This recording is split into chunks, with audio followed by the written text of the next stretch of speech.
படையப்பா வந்துச்சு. படையப்பா வந்துச்சா? படையப்பாவில் ப்ரொடியூசர் எல்லாம் உட்காந்துருக்காங்களாம், சார் உட்காந்துருக்காரு. படம் மொத்தம் வெளியே போகாமல் பார்த்துங்க அப்படின்னு முடிவு எடுக்கிறாங்க. அப்போ ஒருத்தர் ப்ரொடியூசரில் ஒருத்தர் சொல்கிறாரு, இந்த நக்கீரன் சார்கிட்ட மாத்திரம் கொஞ்சம் சொல்லுங்கள். யார் பிஆர்ஓ யார் தெரியுமா? தேனப்பேன், நம்ம தேனப்பண்ண. நான் அதெல்லாம் சொல்ல மாட்டேன்ட்டார் ரஜினி சார்.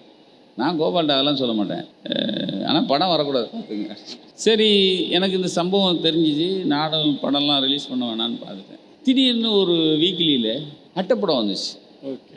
நான் உடனே பிஆர்ஓ கூப்பிட்டு தேனப்பண்ணேன், ஏன்னா யார் கொடுக்கூடாதுன்னு முடிவு எடுத்தீங்கல்ல, அப்புறம் என்ன அதுக்கு அட்டைப்படம் அப்படின்னேன். சார் அது பெரிய பத்திரிக்கைண்ணே, அது எப்படிண்ணே அப்படின்னாரு. சரிண்ணே வச்சிருண்ணே அப்படின்ட்டேன். அடுத்த இஷ்யூவை நக்கீரன் பின்னட்டையில் படைப்பாவில் ஒரு பாட்டு வரும்ல, ஓஹோ ஓஹோ கிக்கி ஏறுது. அதில் மாடியிலேருந்து ஃபஸ்ட்டு ஷாட் வரும். அந்த மாடியிலேருந்து அவர் அந்த கையில் கப்பு வச்சு நிற்பார்ல, அது சின்ன படம் போட்டு அடுத்த இதழ் படையப்பா சிறப்பு இதழ் போட்டார்.